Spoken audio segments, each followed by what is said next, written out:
consulta, né, com uma colega, psicanalista e psiquiatra, foi sugerido que ele buscasse um atendimento intensivo com psicanalista, psicóloga e fonoaudióloga de mesma abordagem. Né? Podemos mudar.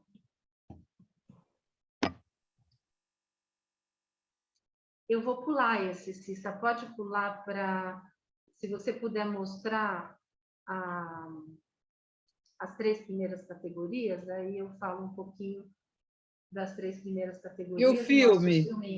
O filme filme é depois. É depois, Tá. Tá. Então, aqui, por exemplo, eu já vou apresentando as categorias para vocês terem uma ideia do tipo de detalhamento que a gente faz. A primeira delas, então, é o senso de interesse em pessoas e objetos, correspondendo ao interesse tanto por objetos animados e inanimados, e a capacidade que a gente teria de diferenciá-los, que a criança teria de diferenciá-los. Aqui a gente está querendo ver a possibilidade incipiente para se relacionar. Esse primeiro direcionamento para um objeto, né? No sentido do object seeking, que a Ana Alvares e o Trevathan comentam, esse direcionamento para um objeto.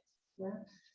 Então, a gente vai observar se a criança nota a presença do analista. Aqui o Lelo, por exemplo, ele notava muito levemente, né, a presença, ele olhava, mas olhava pouco, ele não sustentava, isso no começo do atendimento dele, com 2 anos e 1 mês. Mas, de forma muito interessante, já com 2 anos e 4 meses, ele já foi capturado por um atrator em relação à convocação que o analista faz quando tem um olhar muito incipiente, né? A gente faz todo um trabalho de capturar os mínimos fiapos de contato e isso vai intensificando o próprio olhar do paciente para a nossa presença também, na medida em que a gente vai amplificando os sinais mínimos de necessidade de comunicação, né? Aos 2 anos e 7 meses, então, isso se manteve. A gente tem aqui uma progressão contínua. Aqui a gente tem algumas... Aqui eu só estou colocando as sessões presenciais, depois eu vou mostrar o trabalho online com ele, tá? O trabalho online foi intermediário a esse desenvolvimento nas sessões presenciais. Na segunda pergunta, a gente quer saber... Volta um pouquinho. Se ele demonstra atenção e interesse por aspectos animados, com vida e nas brincadeiras, ou contatos com o analista. Então, aqui a gente já aprofunda para ver se, além desse object seeking, para o objeto, ele diferencia entre animado e inanimado. Aqui é algo que esse paciente já trazia desde o início, ele já tinha um contato diferenciado com bichinhos, com bonecos, então isso já demonstrava uma propensão a se conectar com um objeto mais humano, né? Manifestações de capacidade imitativa é um aspecto que a gente valoriza bastante, e a gente valoriza, inclusive, as capacidades da criança para começar a imitar, mesmo que no início elas sejam repetitivas, porque a gente sabe que no bebê, inicialmente, elas são repetitivas. Nessa situação, ele já, depois, num segundo momento, após 3 meses, ele já demonstra uma capacidade imitativa mais operacionalizada também, em prestar atenção ao que o pai vai introduzindo nas brincadeiras. Nessas primeiras sessões, a gente fazia sessões conjuntas, né, com os pais, principalmente o pai participou muito, vocês vão ver no filme.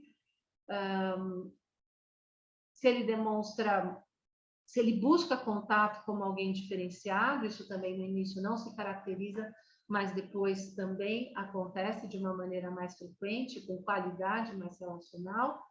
E depois também a sustentação é uma coisa que começa a acontecer um pouquinho mais tarde, mas também já se organiza. Então, essa criança, nessa categoria, ele se coloca de uma maneira bastante conectada, né? O que, depois, indo para a segunda categoria, eu não vou detalhar todas. Mas, Mari, eu acho que é importante falar que a estabilidade, né? Espera aí, eu pulei. Aqui, olha, ele vai estabilizar depois de 6 meses de análise, sim, é isso? Sim. 6 meses. É legal mostrar o tempo, como rapidamente ele já conquista, e 1 ano depois já está bem. Isso. Né? Exatamente. Um dos objetivos principais do Prisma é mostrar como, depois de pouco tempo de trabalho, já ocorre uma resposta, e a criança não precisa chegar já tendo simbolização, já falando, que a gente vai justamente constituir essa construção, né? São dois mitos em relação à psicanálise que o Prisma pretende também desafiar, né? Porque é muito comum existir essa ideia de que a criança precisa já ter um simbólico estruturado e que precisa já estar falando e que crianças pequenas não seria a possibilidade de acesso ao trabalho, não seria no início, e sim depois, quando a criança começa a falar e começa a simbolizar. A gente ouve isso até hoje ainda, né? Na interação compartilhada, então, a gente vai considerar o estabelecimento da relação afetiva com o psicanalista, aí já a utilização de um repertório interpessoal já inclui o prazer compartilhado nas trocas, essa capacidade de comunicação, reconhecendo a existência de si e do outro. E aí a gente vai ver se a criança faz olhar face a face também. Aqui vocês já veem, olha a diferença dessa categoria para a primeira.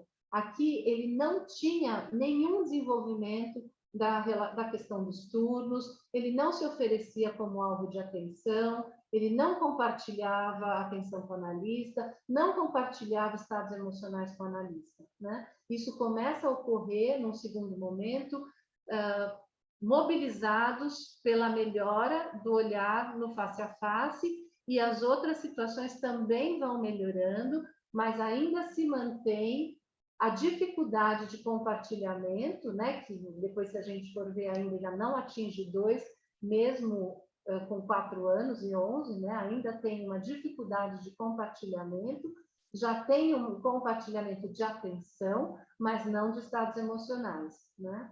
E também ainda não a questão dos turnos, tá? Então, passando para a terceira, aqui a gente vai observar a questão da integração sensorial, que investiga todos os movimentos corporais e dos diversos sentidos, a visão, a audição, o paladar, o tato, o olfato, a sensação de temperatura, a percepção dos processos físicos internos, o senso de espaço e tempo, que vão promovendo, então, na criança, essa experiência da consensualidade, favorecer o senso de continuidade somatopsíquico, né, de si mesmo. Então, aqui também é bem interessante, porque a gente vê um movimento um pouco não tão homogêneo, né? Ele levemente explora o ambiente para além do sensorial, ele utiliza brinquedos com alguma função de sentido para além do sensorial, ele comunica os estados físicos e emocionais, também não de forma ainda muito consistente, e ele reage aos comentários do analista, de certa forma, integrando pouco ainda essas novas percepções, né? E não consegue ir além da sensorialidade no primeiro momento. No segundo momento, aí a gente vê como ele consegue explorar o ambiente para além. Então, por exemplo, no início, ele tinha uma necessidade muito de fazer com que os objetos se colocassem naquele lugar, né, que ele gostaria que ficassem, né? Então, o corpo servia para localizar os objetos que ainda não tinham um sentido, de uma forma que ele se sentia se integrando corporalmente, né? Num segundo momento, o pai junto já mostrava que ele fazia uma brincadeira diferente, dispondo os bichinhos de uma forma mais espalhada, não tão ligada um no outro, não tão sempre o mesmo movimento, e ele começou também a poder assimilar essa outra maneira de brincar, além do sensorial. Essa criança nunca teve estereotipias, por isso que ele está partindo de algo que já tem uma certa construção além da sensorialidade. Um gesto dele muito interessante é que, ao mesmo tempo, ele estendia o braço como se ele estivesse pedindo um colo, mas rapidamente isso podia começar a se transformar num flapping, e ao mesmo tempo ele tentava se desvencilhar do monte de roupas que ele usava. Era uma criança, ele é um bebezão grande, vocês vão ver no filme, e os pais o agasalhavam muito, eram muito protetores, ele é filho único, né?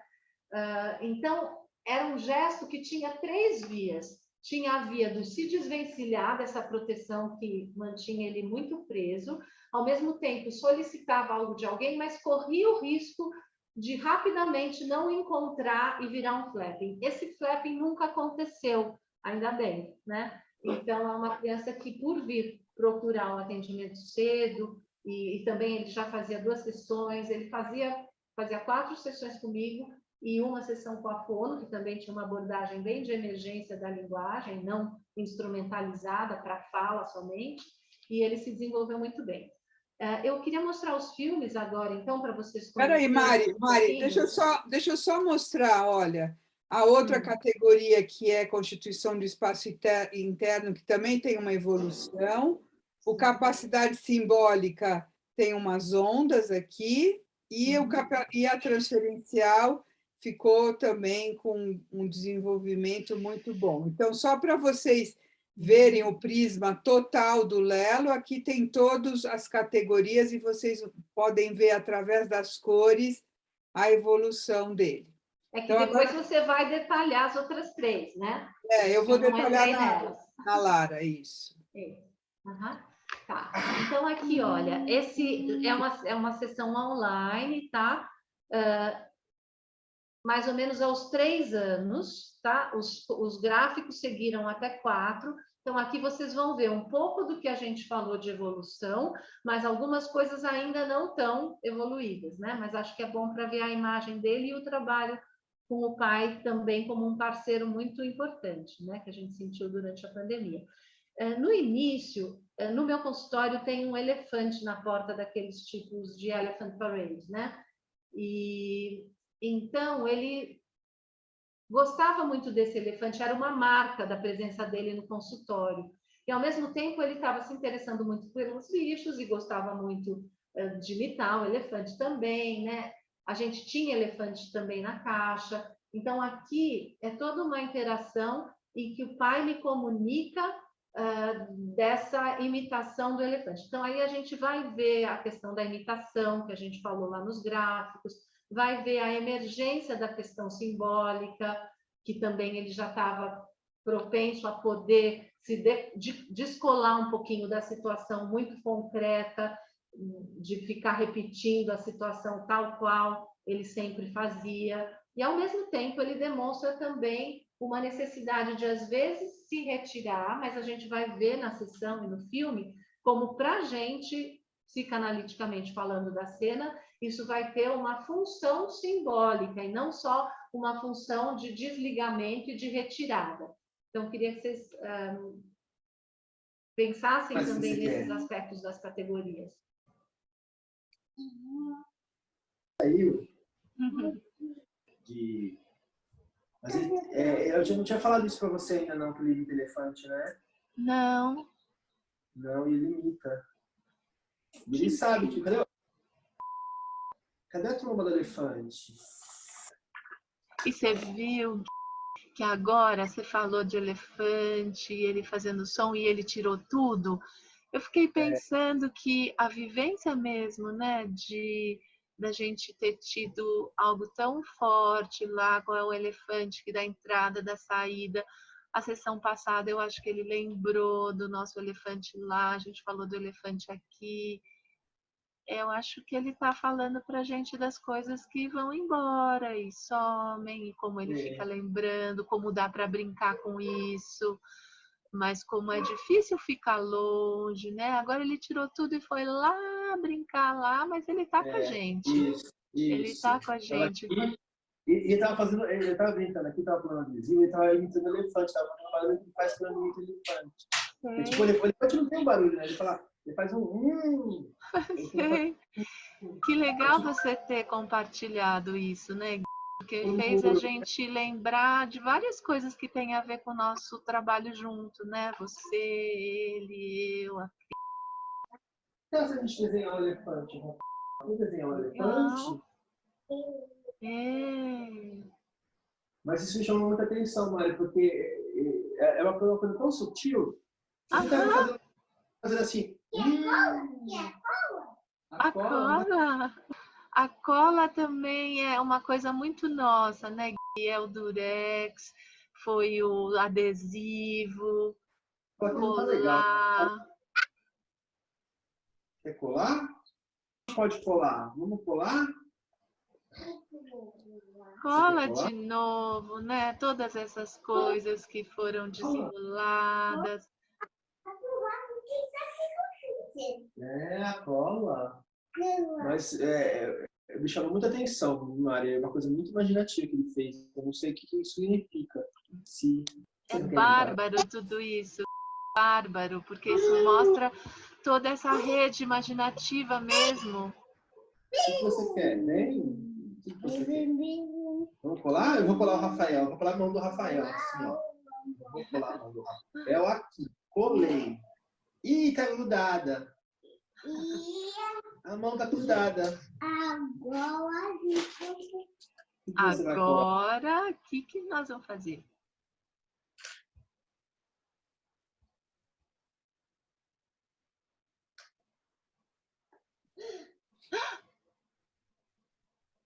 O que aconteceu? Colou a mão. Parece um papagaio?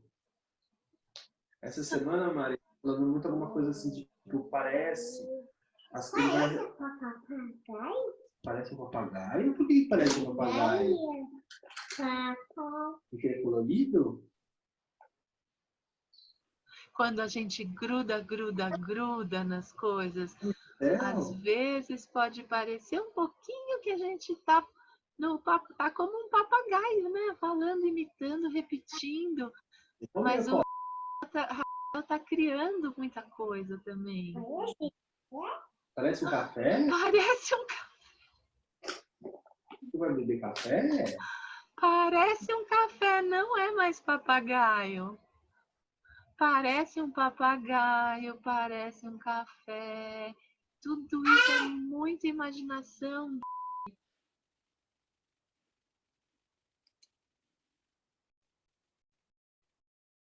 Pode passar esse, Mari?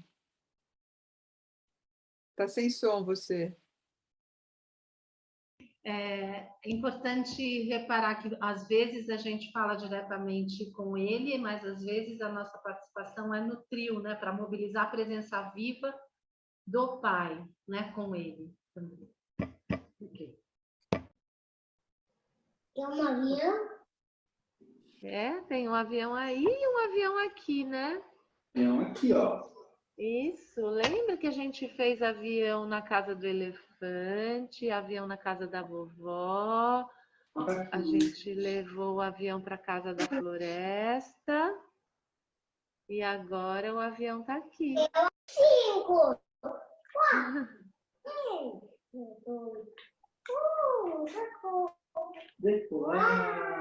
Oba! Vai viajar o avião! A Chupeta também vai para lá e para cá com você. Tudo bem. Faz um avião para a gente poder ir para lá e voltar para cá, crescer e voltar um pouquinho e ficar protegido.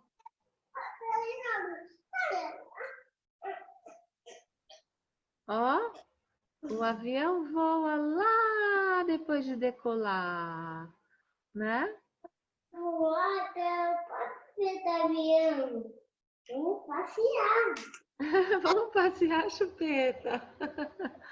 Vamos passear com o avião, Chupeta? Vai comigo? Para eu ir até lá no alto e poder voltar a me proteger. Vai, Chupeta. Vamos lá crescer juntos. Vamos lá. Oi? 1, 2, 3, 4, 5. Decolar, Chupeta. Chupeta. Chupeta. Isso tem cuidado. Esse é um lixo. Não pode mexer aí, não. A Chupeta passeou até o lixo também? Isso? É o lixo.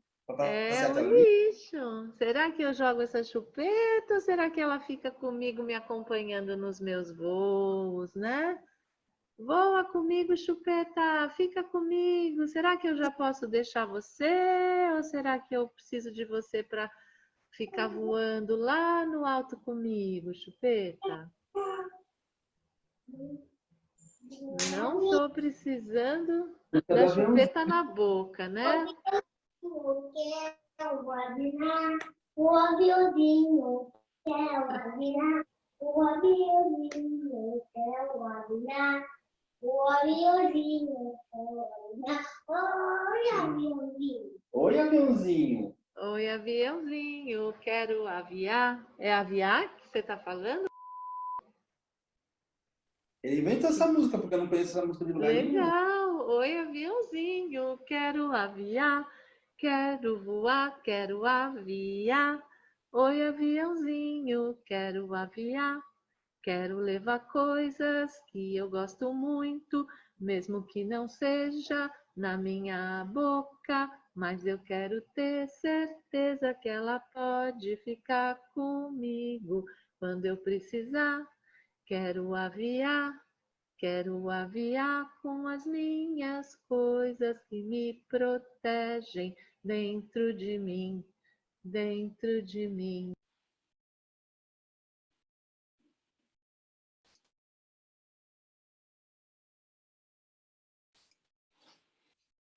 Então, essa é uma outra forma de ver também o prisma do Lelo, né?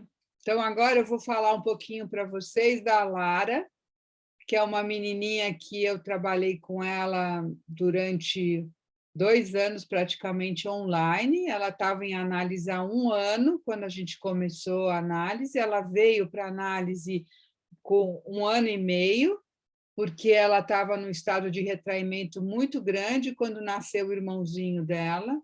É uma família bastante grande de pais jovens, mas ela é a terceira filha e a mãe é muito ocupada e se queixava muito que ela não dava bola para ela. Então, no trabalho com ela, eu tive que ir usando o máximo da minha capacidade narrativa, de dramatização, aumentando a voz, né, fazendo sons dos brinquedos, expressões faciais, para convocá-la para o novo, para o inesperado, para algo que a surpreendesse. É importante dizer que ela chegou sem fala, sem contato de olhar, com uma integração sensorial muito desorganizada, assim, muito frágil, ela mal conseguia andar direitinho, ela andava meio cambaleando.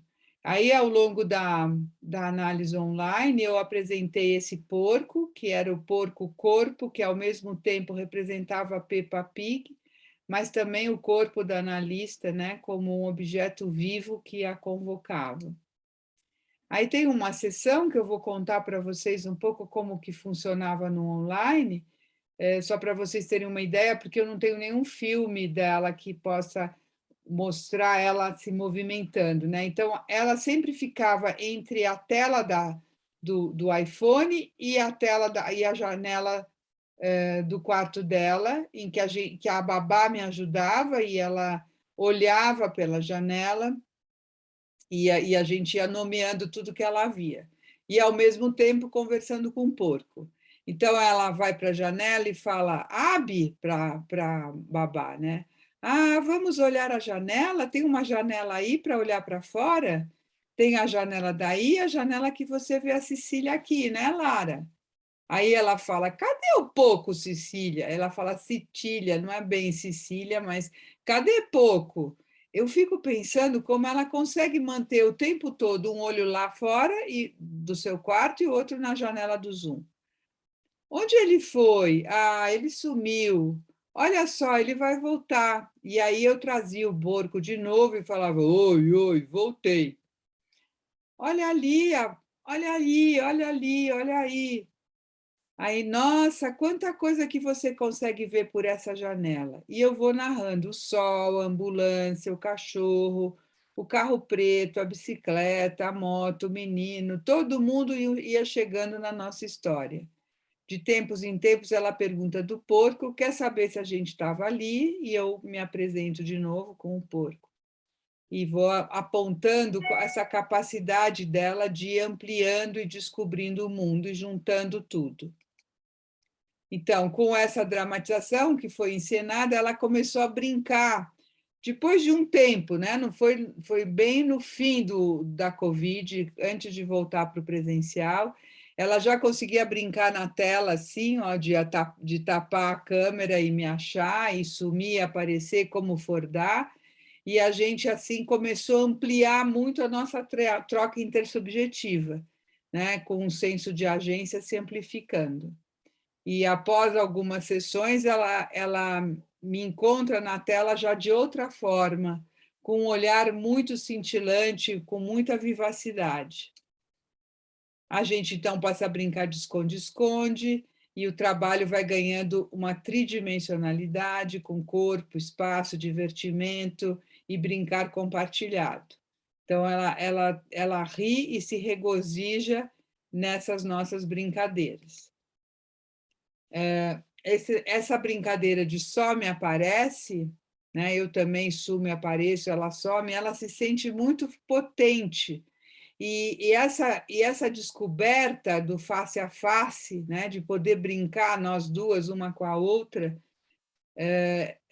se estabelece, então, com um encontro com objeto vivo, estético, né? Foi muito emocionante para mim esse momento de encontro que foi favorecendo essa relação intersubjetiva no encontro analítico. Aqui dá para ver ela dando comidinha para mim na tela, aqui ela dá suco, aqui ela dá comidinha e ela ri e se diverte. E eu fiquei pensando ao longo do trabalho se a tela não foi um favorecedor, né, para o desenvolvimento dela, porque ela pôde transpor os estados de retraimento e pôde, então, descobrir um outro objeto vivo, né? E após 3 semanas de férias, ela volta para o consultório, já maiorzinha, e ela brinca na casinha e fala o que ela está fazendo. O que ela fazia antigamente era a mesma coisa, só que sem narrativa, sem palavras. Então, é muito emocionante a alegria dela de me encontrar, de entrar na sala e de ir nomeando as coisas que ela vai encontrando, os bichinhos, os ursinhos, os bebês. Mas ela ainda, nesse momento, logo após a volta da pandemia, né, logo após, ela falava muito baixinho, quase que sussurrando, mas eu consigo identificar a musiquinha e canto com ela, e foi muito legal. E é muito bonito ver ela encenar e colocar palavras nas brincadeiras que nós fazíamos com os brinquedos de Playmobil, e, ao mesmo tempo, ver um olhar cintilante dela. Então, eu vou mostrar para vocês o prisma dela. São 4 sessões. A primeira é com 1 ano e meio de análise, com 3 sessões semanais. O início foi presencial, depois 2 sessões online, com 2 anos e meio e 3, e depois 3 anos de novo no presencial. Então, aqui é só para vocês verem o prisma dela total, como ela foi evoluindo em todas as categorias, né? Menos da integração sensorial e na interação compartilhada, que são mais difíceis para ela, e também a pandemia não ajudou, ela ficou bem confinada. Então, aqui é o senso de interesse, aqui é a integração compartilhada, aqui é a integração sensorial, e aqui a constituição do espaço interno. Então, a ênfase dessa categoria está na capacidade de continência emocional com reconhecimento de espaços internos e individuação, levando à redução da necessidade de descarga através de ações. A Lara chorava para qualquer coisa, qualquer situação fazia com que ela se sentisse diante de uma situação disruptiva, e o único recurso que ela tinha era chorar. E, às vezes, esse choro era por muito tempo, né? Então, à medida que ela foi ampliando esse mundo interno, ela também aumentou muito essa continência. Então, ela passou a explorar espaços internos, né? Das panelinhas, da casinha, do dentro e fora. Você vê que, no início, ela não tinha nada disso. E, aos poucos, ela foi ganhando essa possibilidade de transitar e de descobrir o dentro e o fora e circular por aí. Ela também foi tolerando mais as mudanças ou separações, nessas situações da casa e também nas situações de análise, que às vezes era muito difícil terminar a sessão. Então, aqui dá para ver também toda essa evolução dela ao longo desses 2 anos, né? 2 anos. Praticamente 1 ano e meio, né? Nem chega a ser 2 anos. Depois ela consegue já pôr em prática as intenções dela, as escolhas e ideias, como vocês viram nessa sessão do porco. Ela explora aspectos pessoais, características, experiências pessoais, ela consegue já me contar coisas dela mesma, e ela já, no finzinho, ela já fala eu, né? Ela se refere a ela como eu. Depois, na capacidade simbólica, demorou um pouco para ela evoluir na capacidade comunicativa, né? A ênfase dessa categoria está em poder representar objetos e, consequentemente, na condição de processar as experiências emocionais internamente e expressá-las em comunicação compartilhada. Então, ela passou a demonstrar iniciativa para brincar, ou conversa espontânea. Quando ela pede o porco, ela está falando disso. Quando ela pede para abrir a janela, quando ela prepara as comidinhas, ou quando ela desenha. Na parte gráfica, é muito pobre até hoje, né? Ela quase não se interessa por desenhar. E ela começa a construir cenas e narrativas, né? Pequenas, mesmo que sejam expressões rudimentares da sua experiência. Então, vocês veem que, no início, ela era muito pobre, ela não tinha quase recurso em nenhuma das categorias. Não sei se vocês repararam que aqui também era muito pobre, né? na categoria do Constituição de Espaço Interno. E aqui, então, aí ela já também utiliza recursos, ela fala tchau, oi, canta as músicas, já tem um repertório da cultura e do grupo.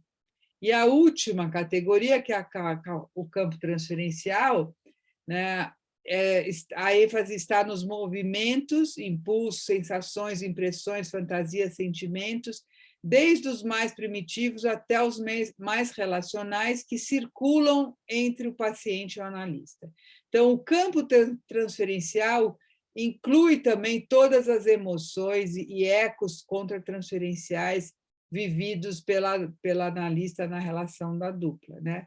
E a Lara, no começo, ela sempre despertou em mim muito interesse, muita vontade de trabalhar com ela, mas era muito solitário no início, né? Porque ela pouco se relacionava, ela pouco demandava, ela pouco me convocava, né, para a relação. Mas, ao longo do trabalho, isso foi ampliando, né? Por exemplo, quando ela demonstra demandas com expectativas de que haja receptividade. Então, aqui isso conquista e se estabelece muito bem. Interessa-se pelas minhas reações no contato comigo, também isso fica evidente, estabelecido depois, no final do trabalho. E há muita vitalidade dela comigo, em vez de imobilização e desvitalização. Nunca teve muita desvitalização em mim, nunca vivi isso. E também há muitos momentos de encontro e sintonia afetiva, em que eu me emocionei várias vezes, né? E me chorei até.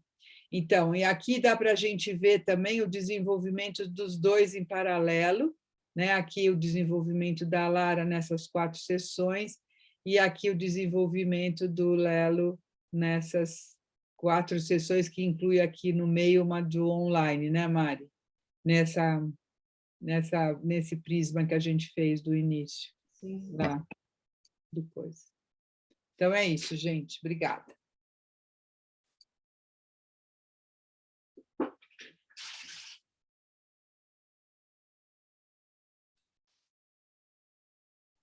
Muito obrigada. Certeiras no tempo. Nossa, corrida total, mas deu. Corrida. Não, mas acho que dá para ter uma ideia, né, do protocolo. Bom, abrimos para perguntas, colocações. Acho que a gente faz uma rodada de colocações e aí Sim. podemos compartilhar os vídeos e o Ricardo Você- está aí. Vocês chegaram a receber o trabalho da Revista Brasileira para vocês terem o protocolo também para a gente experimentar depois, né? Nós pedimos para a secretária mandar para todo mundo. Não sei se todo mundo recebeu. Se alguém não recebeu, a gente reencaminha. Receberam? Receberam? Uhum. Eu tenho uma pergunta, posso fazer para as meninas? Claro. Sim. Primeiro, parabéns, meninas, muito bom. Eu, como fono, também poder ver, né, o que vocês vêm fazendo e esse trabalho que vocês também fazem junto com fonos aí em São Paulo. É muito enriquecedor, assim, para nós aqui na Horizontes, quanto esse olhar mais da psicanálise. Eu fiquei na dúvida, não sei se vocês falaram no início, a idade, né, que o Prisma abrange para a aplicação. E eu gostei também de vocês fazer esse espaçamento, né, do preenchimento do protocolo. Como é que vocês fazem esse critério? Uhum. De quanto em quanto tempo ele é aplicado? Isso, reaplicado. Sim.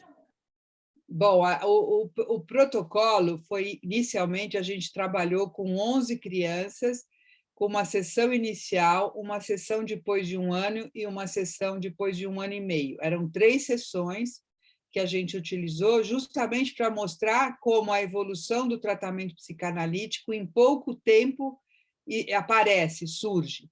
Agora, o protocolo, à medida que a gente foi usando, expandindo, ele já está sendo usado com adulto.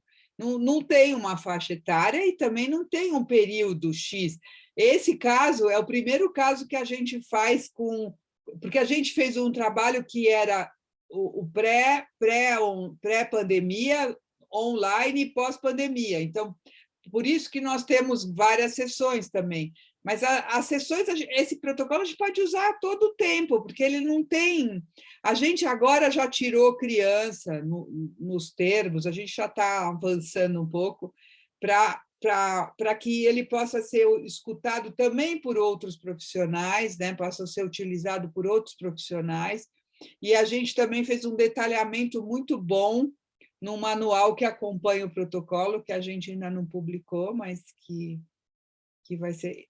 A Mari, por exemplo, já usou várias vezes com pais para mostrar como que ele foi evoluindo, que, junto com os pais, eles pensando cada categoria da criança. Então, ele tem 1001 utilidades. E com equipes de profissionais também, Manuela, isso que em você está rede, falando né? desse trabalho conjunto. Eu tive uma experiência bem interessante, por exemplo, em escolas muito tradicionais, aqui de São Paulo, ou então com psiquiatras muito tradicionais também, com psiquiatras trabalhando com ABA, em que esse protocolo conseguiu um diálogo interessante, né? Para mostrar justamente essas nuances, esse detalhamento ao longo do tempo. E aí, no caso do Lelo, por exemplo, eu fiz uma marcação a cada mês, né? E é muito útil, às vezes, para a gente como profissional, né? Com outras crianças eu tenho seguido também. Eu faço no comecinho, depois eu faço um tempo e fica um registro para mim que eu posso discutir com os outros profissionais também. Tem sido bem bacana. E às vezes eles querem fazer, eles querem preencher eles, e daí a gente discute, né? Dá muita brecha para essa. Uma das maiores aberturas do Prisma mesmo entre a gente da pesquisa, é abrir o diálogo para a gente ver até as diferenças subjetivas na análise do que acontece na sessão. E aí a gente às vezes vê coisa que parecia que a gente não via de início, depois o outro viu e a gente considera. Bem legal. E vocês fazem alguma formação para quem quer, né, aprender mais, assim, se aprofundar mais no Prisma ou não?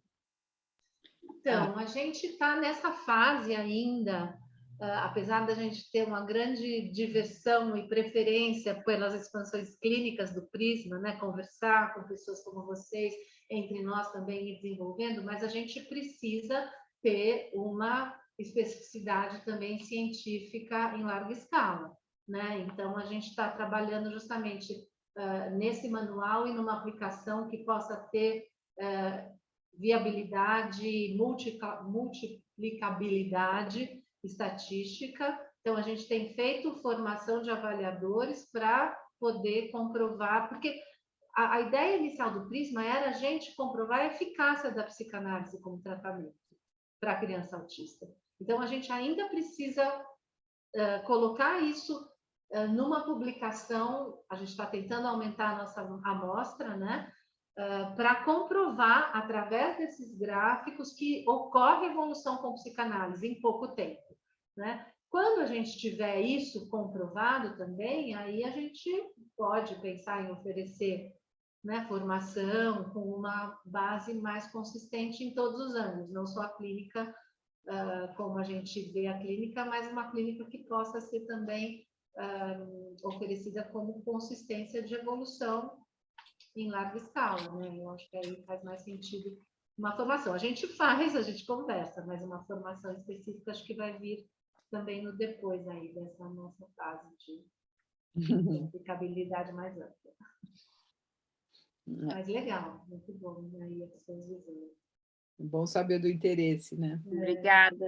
Não, é ótimo, porque eu também venho de uma formação, eu e a Jaqueline, que é a outra fono que está aqui, da Horizontes, onde não haviam escalas também na nossa formação fonoaudiológica. Então, assim, ter também essa visão de vocês, de que, né, que é possível, sim, ter uma escala, e a gente também já fez o labirinto, mas a gente também fica encaixotado, assim, de pensar assim, como é que a gente vai ficar dentro do protocolo, mas o Prisma é muito abrangente, gostei muito, assim, parabéns. Obrigada. Alguém mais? Quem gostaria de... Vamos conversar um pouquinho.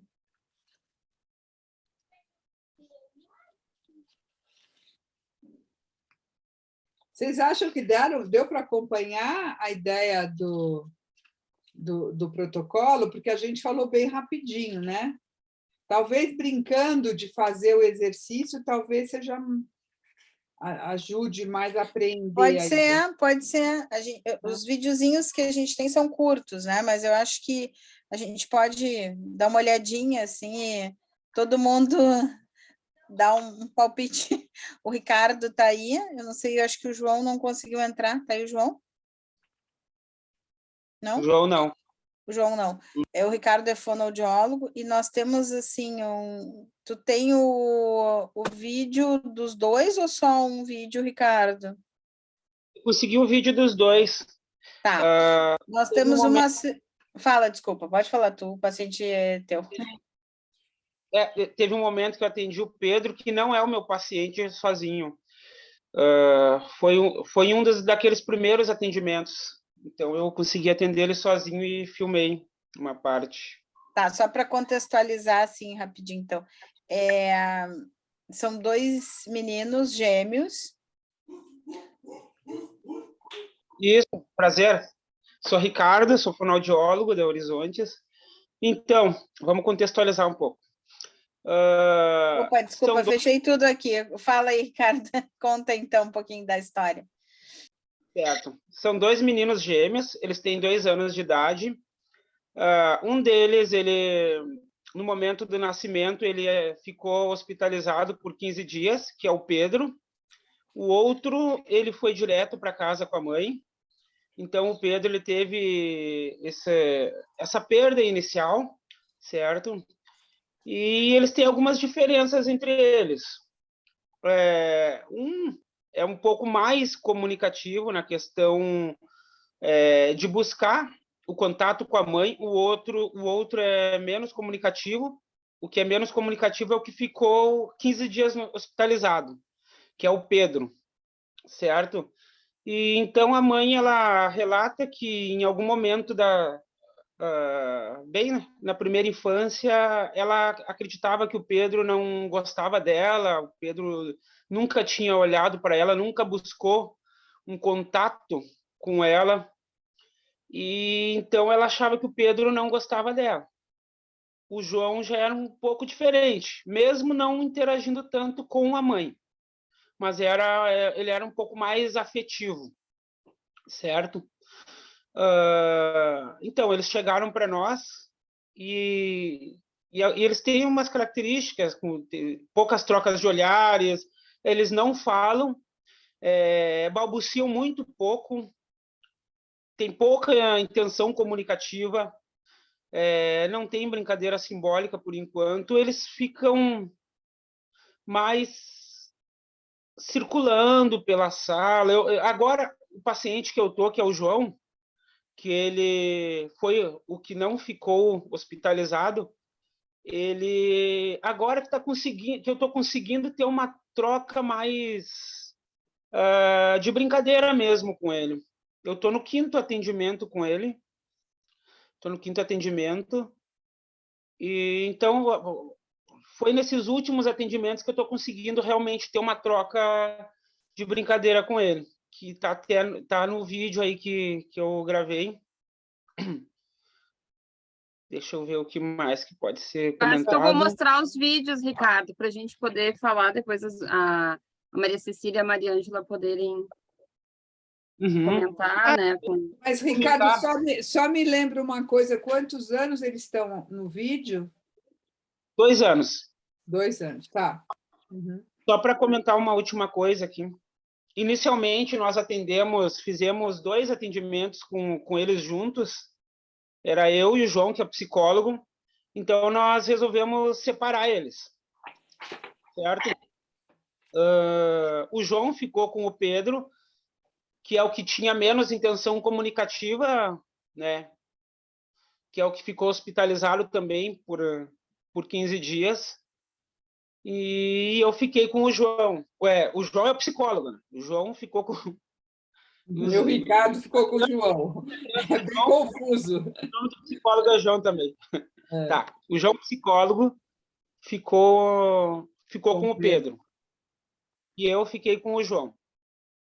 Nós decidimos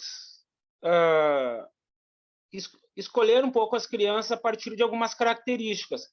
Porque o João, que ficou comigo, ele tem essa questão mais comunicativa e ele ainda tinha um pouquinho mais de balbucio e tentativa de fala. Então, eu acabei ficando mais com ele. E o psicólogo acabou ficando com a outra criança, que era um pouco mais regressiva. Uhum. Certo? E isso tudo, assim, para que vocês entendam, porque a Horizontes ela tem um braço social, né, onde a gente disponibiliza alguns atendimentos a baixo custo, a um valor social, enfim, ou com atendimento gratuito.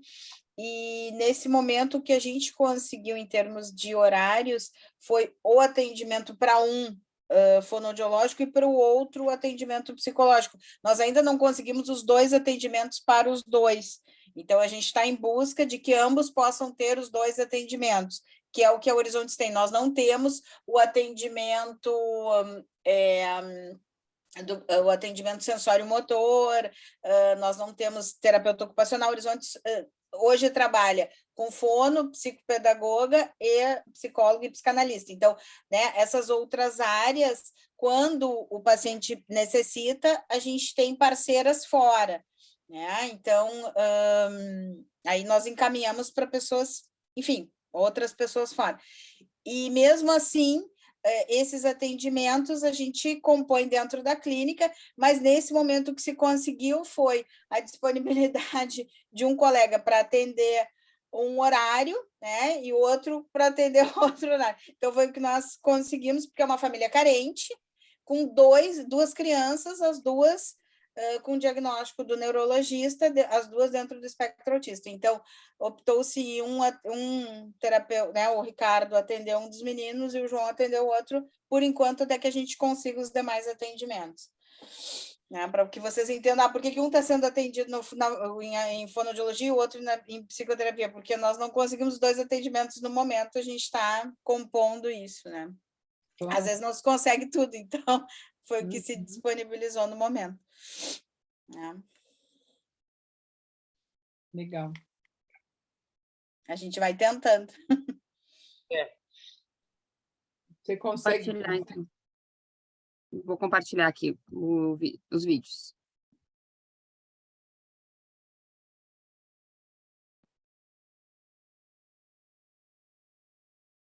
Então, primeiro, eu falo quem é quem deles? Esse Ou é, não? esse é o paciente que ele é acompanhado por mim. Cuida a cabeça. Preparar, apontar. Foi. Opa, cuida a cabeça, João. Cuida a cabeça. Olha lá, aqui. Eles vão fazer uma fila aqui, ó.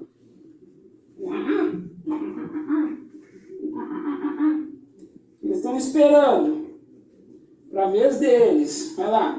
Preparar, apontar, já. Opa, opa, cuida a cabeça. Preparar. Chamado por... Já. Opa, toma cuidado com a cabeça. Preparar, apontar, já.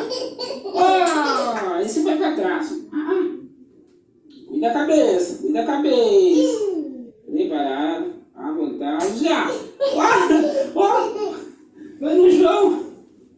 E aí? O macaquinho vai subir de novo, João.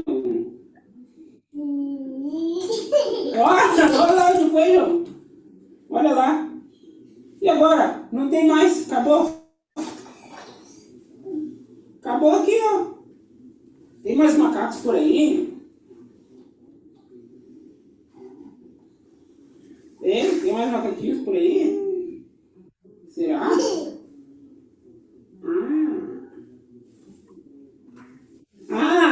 Muito bem. Já vai. Preparar. Abordar. Foi. Ó, põe a cabeça. E agora? Acabou, João? Achei um aqui, ó.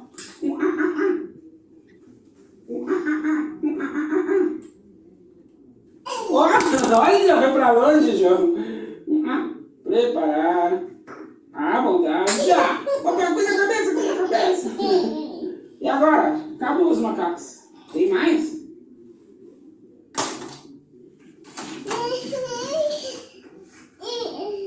Mais um.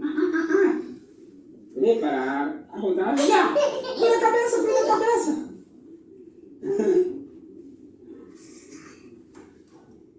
E agora? Vai lá com o caminhão buscar os macacos. Busca. Busca os macacos com o caminhão. Deixa o Ricardo jogar aqui.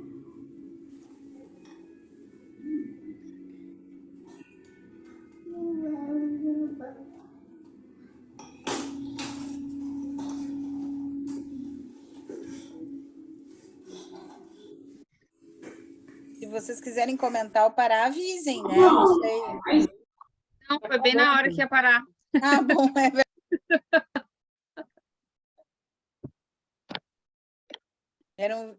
Era um vídeo bem curtinho mesmo. Ricardo, não tem um do início dele, que é daquela agitação toda? Tem um... Peraí, tem um que... vamos falar um pouquinho desse, Renata. Tem coisas interessantes dele. Ah, tá, não, tá bem. É Vamos? que eu até não tinha visto esse. Tem assim, eu vi os dois meninos a primeira vez, fui eu que vi, contigo, Ricardo, ou com o João, já nem sei mais, acho que com o João.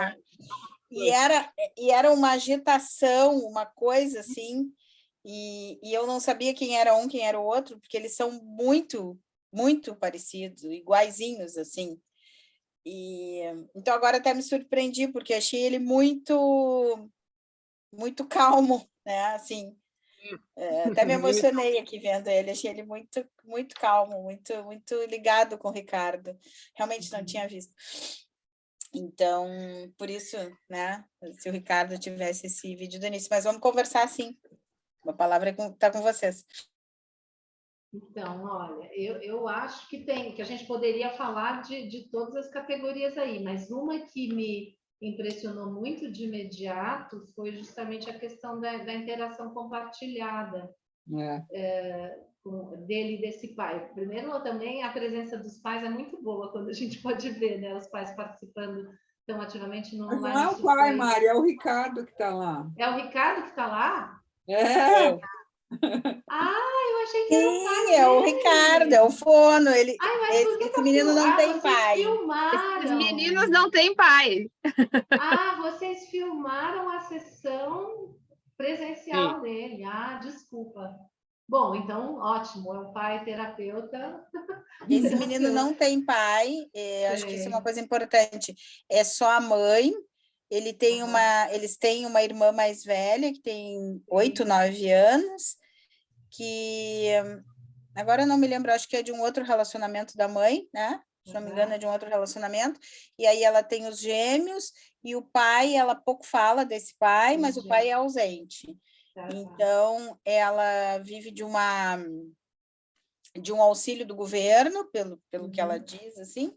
Então, esse pai, né, não é presente. Então, e é uma avó, tem avó. Então, o Ricardo realmente é o pai. Está exercendo uma função paterna ali. Achei o Ricardo bem diferente na tela aqui e naquele lá. Mas o que eu queria falar é que todas essas perguntas, né, que a gente faz na interação compartilhada, né, em relação ao contato de olhar face a face, a gente vê como existe, mas de certa forma é ainda um tanto fugidio, né? Eu acho que é uma interação que depende muito da interação física e motora entre vocês, mas não tem evitação, né, do olhar. Mas se a gente fosse pontuar Tem turno, né? Tem turno, tem né? turno, mas o turno não é o turno é da atividade, né? O turno é muito baseado no motor, no disparamento do macaco. E aí ele tem a situação da expectativa, né, de esperar o que você vai fazer, e você mobiliza, você pede. Então aqui tem isso do esperar que o analista responda para continuar a interação, é bem bacana. Não sei se isso é o começo do tratamento, mas é uma coisa que está instalada, né? Uma coisa que eu acho que é sempre muito delicada na questão do desenvolvimento do autismo é se a criança responde ao analista ou se ela tem iniciativa, né? Vocês diriam que essa criança, nesse filme, ele tem a iniciativa ou ele responde ao analista? Eu diria que responde. Eu acho que tem as duas coisas. Mas quando que tem a iniciativa? Porque aí é uma coisa bem interessante da gente ver. Quando que tem? Eu acho que ele responde também. Mas onde você viu iniciativa, Cícero?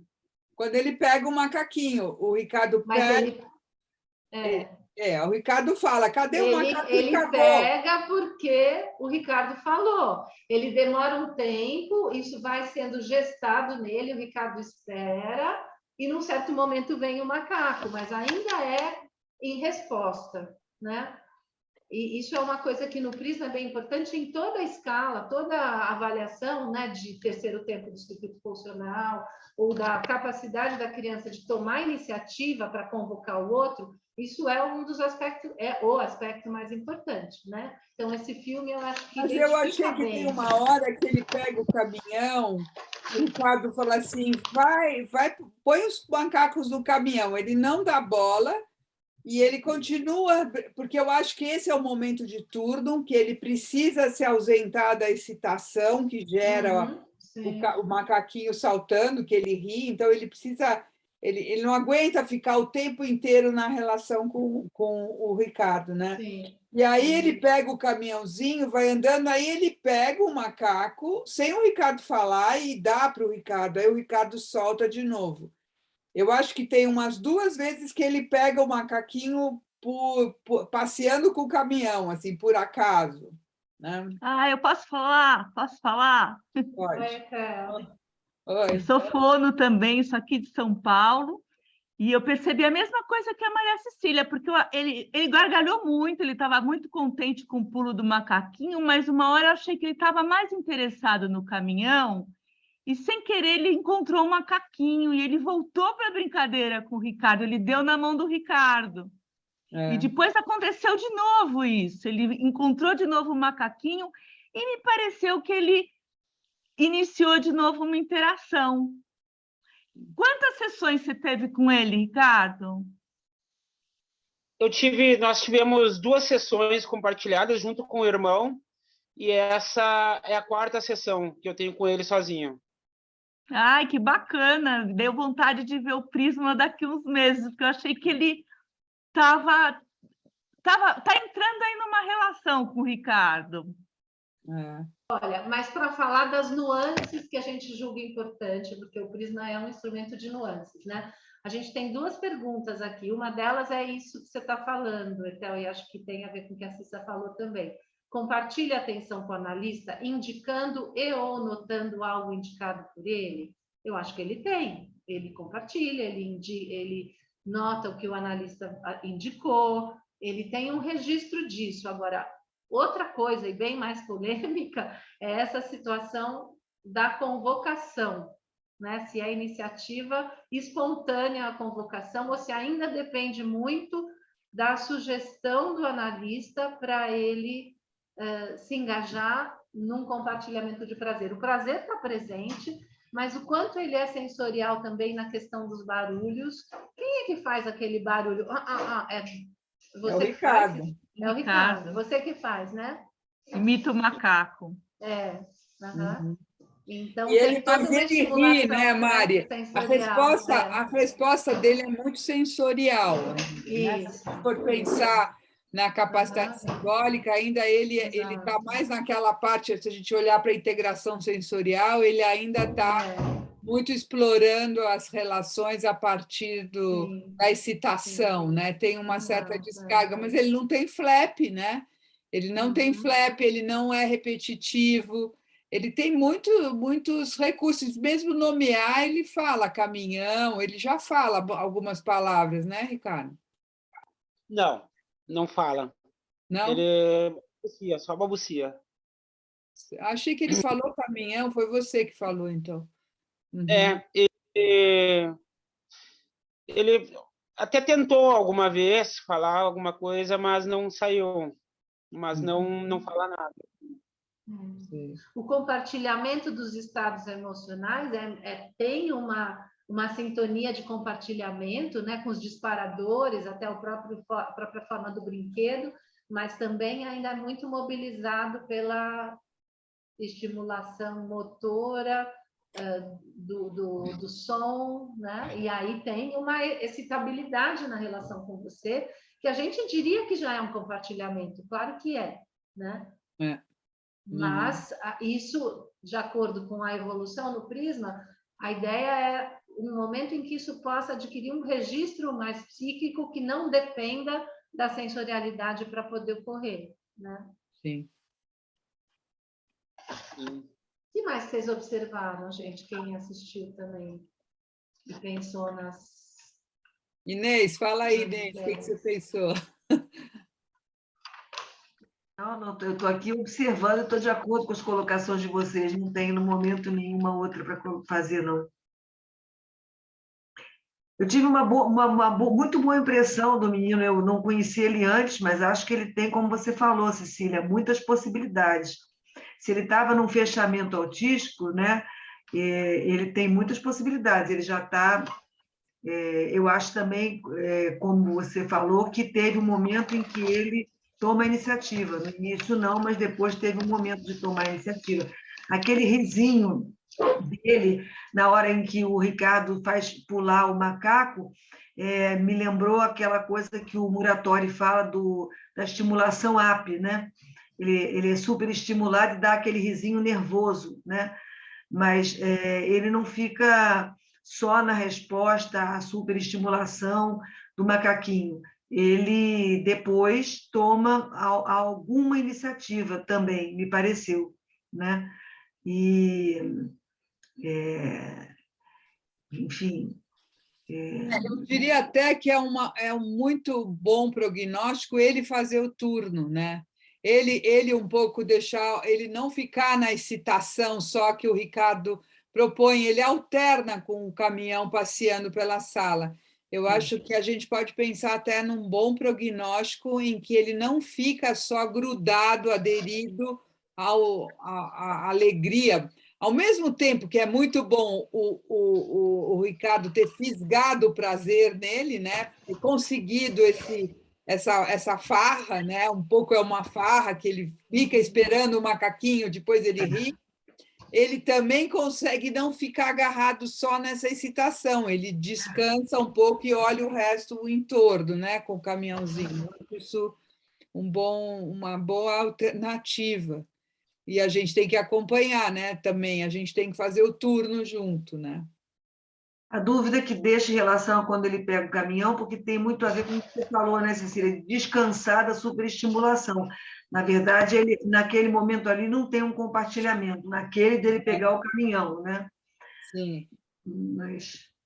Que é muito próprio das crianças com essas dificuldades intersubjetivas, né? O outro é um excesso, né? O outro é um pouco de excesso, então ele precisa deixar o Ricardo um pouquinho de lado e depois ele consegue voltar de novo. É bem bonito isso de ver. Foi em 2 minutos, né, gente? Tem que pensar como uma criança, em 2 minutos e meio, ela viveu tudo isso que a gente está descrevendo. Mas se a gente for pensar também em incipiência simbólica, né? Ele sai da interação. Se a gente for pensar também na questão da incipiência simbólica, no sentido de um funcionamento simbólico que está em desenvolvimento inicial, ele se descola da relação com o Ricardo, mas ele pega justamente um objeto que é continente também, né? Um caminhão onde ele coloca coisas, e aí ele se movimenta com um objeto que tem uma função continente e depois ele volta, né? Então a gente poderia pensar que está existindo uma representação aqui, né, da própria situação de ter que se regular, né, que a gente está falando. Então tem uma autorregulação, mas que não se descola totalmente, que retorna, né? Retorna para a base, um pouco como o caminhão que retorna para a base. Como o Ricardo o tempo todo está fazendo a brincadeira, é uma coisa muito bonita, né? Vocês ficam numa brincadeira que você vai amplificando, né? E vai buscando os macaquinhos dispersos por ali e ele vai reunindo as coisas.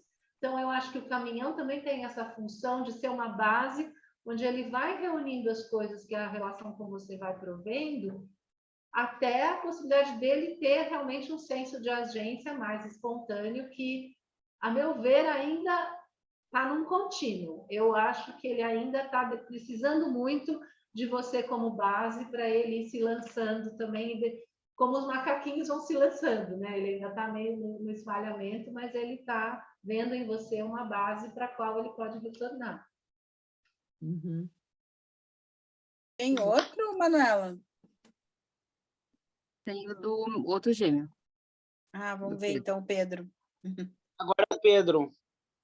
É o irmão agora. Só um pouquinho. Não, esse é o mesmo. Não, só um pouquinho. Deixa eu voltar. Gente, sabe qual que é o meu problema com a imagem? Você atende ele em casa? Não, é na clínica. Ah, na Horizontes. É uma sala Isso. da Horizontes. É. Ah, tá. É que ele botou o celular no chão. Tá bom, tá bom. Deixa eu perguntar uma coisa. Como ele estava de costas, eu não reparei. Como é o olhar dele com você, Ricardo? Muito pouco o olhar dele. Assim, mas ele olhava para os macaquinhos? Ele olhava, naquele momento ele estava olhando mais para os macaquinhos.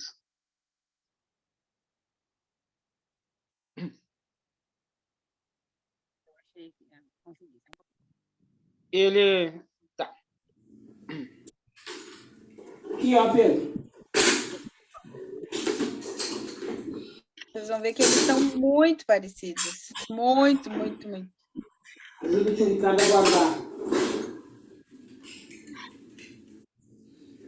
Ajuda. Ó, guarda.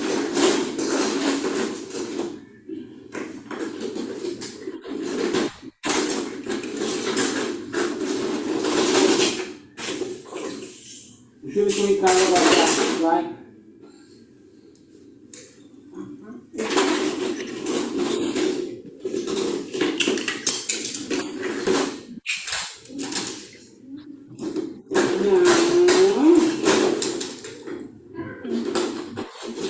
O que você está fazendo?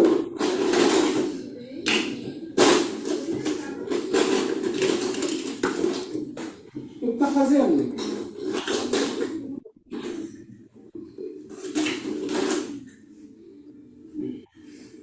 pro lixo.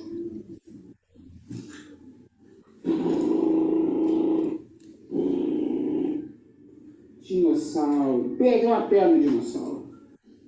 Perdeu a perna do dinossauro. Ó. Cadê? Cadê a perna? Pedro. Cadê a perna desse dinossauro?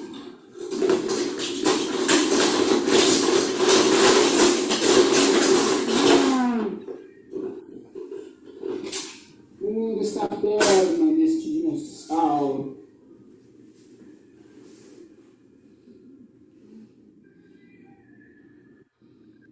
Que é isso? A bicicleta?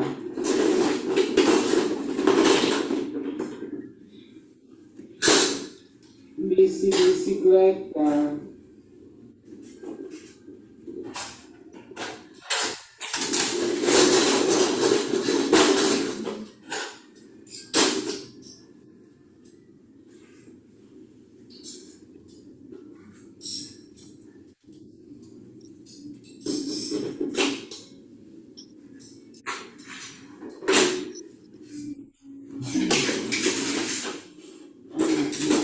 Ó. Cavalo, tá chegando o cavalo. Oi.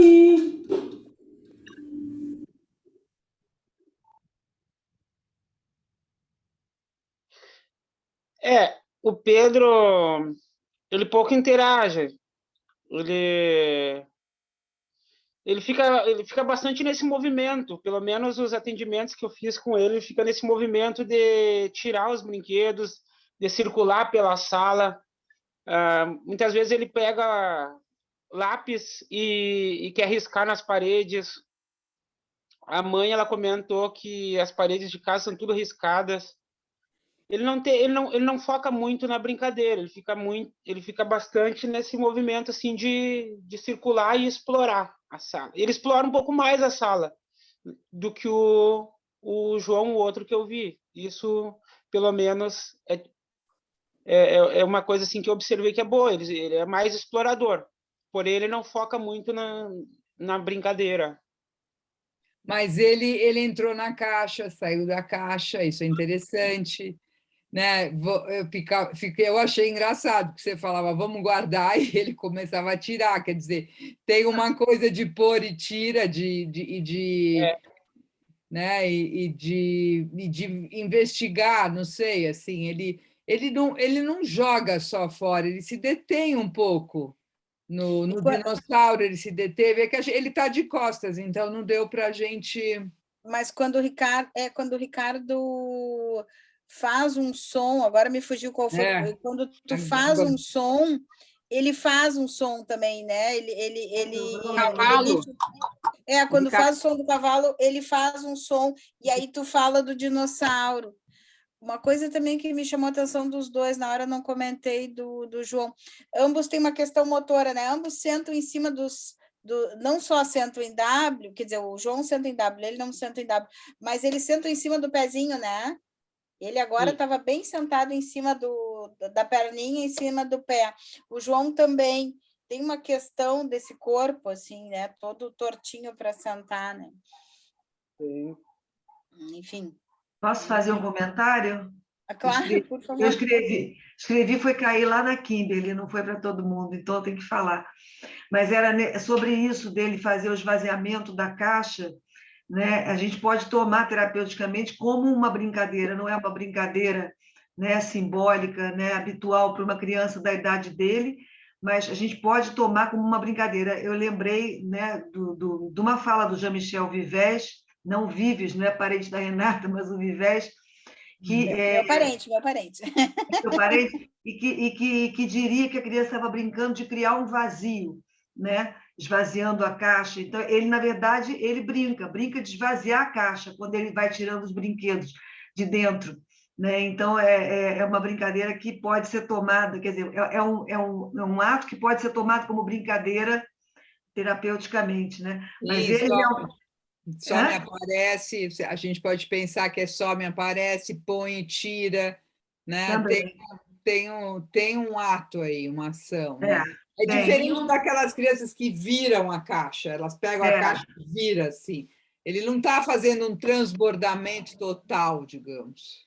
E teve um momento Então, também de colocar dentro da caixa, né? Ele também experimentou, que é o que algumas crianças fazem, né? Experimentou, não sei como é que vocês entendem isso, mas essa coisa de tentar entrar na caixa. Mas, sem dúvida nenhuma, ele é muito mais fechado do que o irmão, né? Não olha para você. Eu não acho que ele fica só circulando sem rumo no fragmento que você mostrou de vídeo, né? Não parece que fica rodando sem rumo na sala, mas ele é muito mais sério, muito mais fechado, né, do que o irmão, nitidamente. Uma das coisas que a gente quer justamente ajudar a direcionar o olhar um pouco é para essa questão que já começa a ter início de representação. Então, por isso que você falou, Inês, a gente veria mesmo...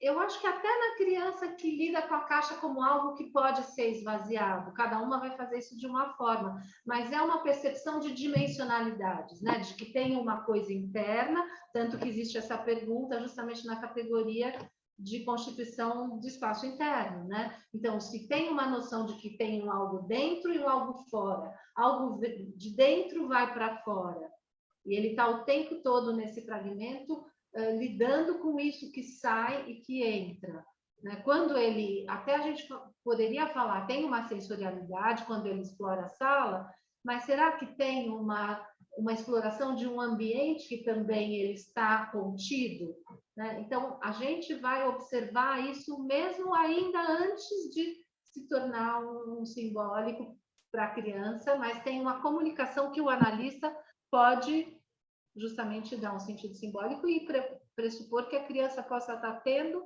uma vivência de interno e externo, que é uma condição super importante para ela poder abrigar, né, a experiência emocional e a experiência do psíquico, né?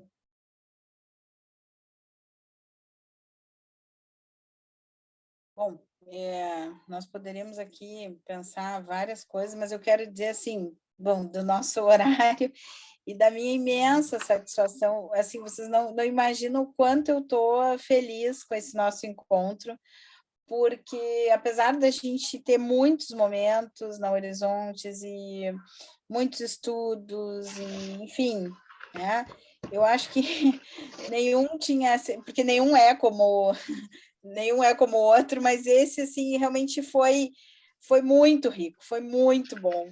Eu já tinha ouvido Maria Ângela e Maria Cecília em Fortaleza, vocês uma vez apresentando, né? Na FIPA também. Já tinha ouvido, você viu também na FIPA.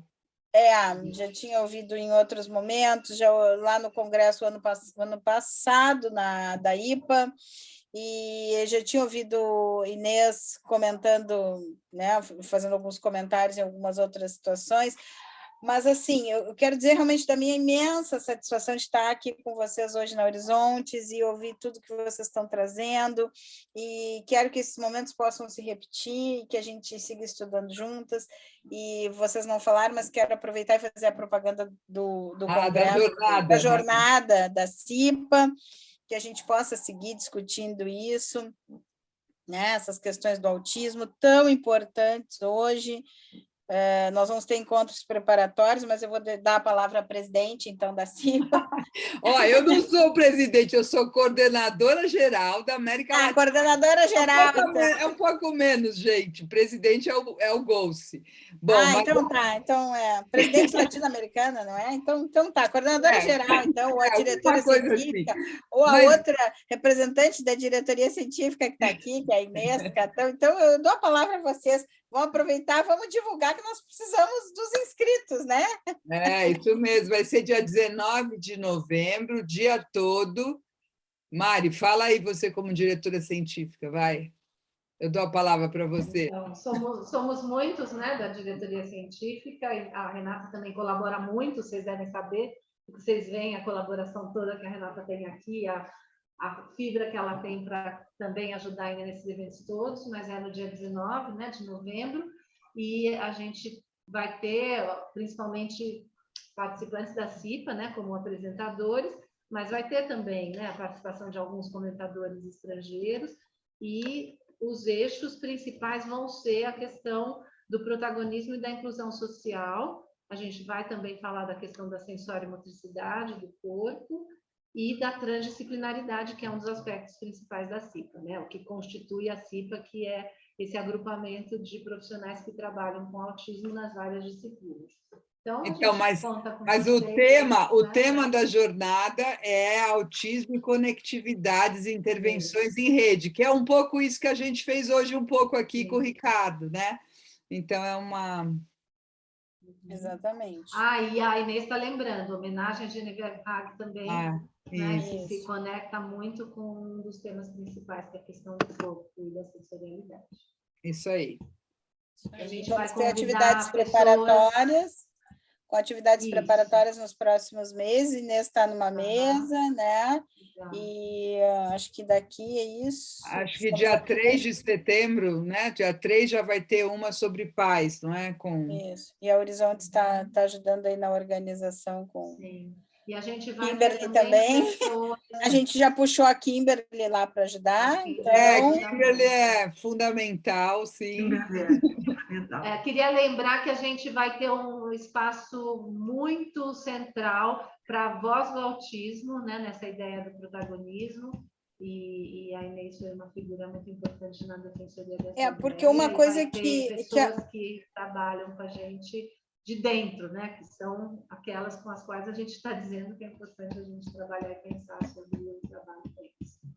Porque uma coisa que as gurias também sentem falta, eu não trabalho com adolescentes e, né, com adultos, mas aqui a Ana Paula, que está aqui, Manuela, acho que a Jaque tem alguns, não, a Jaque eu não sei, mas as gurias eu sei que tem adolescentes autistas, né? Então elas sentem falta mais ainda de material, de estudo, de compartilhar, né, sobre, enfim, essa dificuldade de trabalhar com autistas, trabalhar a sexualidade do autista. Então, assim, se a gente tem essa dificuldade do bebê, da criança pequena, bom, aí elas estão no universo mais delicado e tenho certeza que a jornada vem bem ao encontro disso, né? Bom, pelo adiantado da hora, eu quero agradecer mais uma vez a todos vocês. Quem não recebeu o texto, Etel, eu já anotei aqui, já mandei no WhatsApp da Horizontes para amanhã a secretária te reencaminhar, porque eu não tenho teu e-mail aqui, mas amanhã ela... Vou te mandar aqui, eu vou mandar. Tá, mas pelo e-mail de Simpla, amanhã ela já te reencaminha, e... Tá, eu pego aqui. E quem não recebeu, por favor, só pode mandar também para o e-mail da Horizontes e a gente reencaminha para vocês amanhã. Deixa eu pegar aqui. Quero agradecer mais uma vez. Quero convidar já, deixar aqui o convite para a Inês para a gente fazer um outro bate-papo com ela. Vai ser um prazer ouvi-la também aqui na Horizontes. Vamos fazer isso. Seguimos conversando, porque para nós é extremamente rico ouvi-los todos. Muito obrigada. Maria Ângela, mais uma vez, muito obrigada. Renata, e obrigado a todos pelas colaborações e um material super interessante, Ricardo. Obrigada. Vídeos curtinhos, mas dá o gostinho para a gente seguir pensando, né? Acho que nós vamos aplicar o prisma nos gêmeos, depois a gente conversa com vocês e conta a experiência. Tá bom. Boa noite, gente. Obrigada. Tchau, gente. Boa noite. Obrigada. Boa noite, gente. Tchau, tchau. Tchau.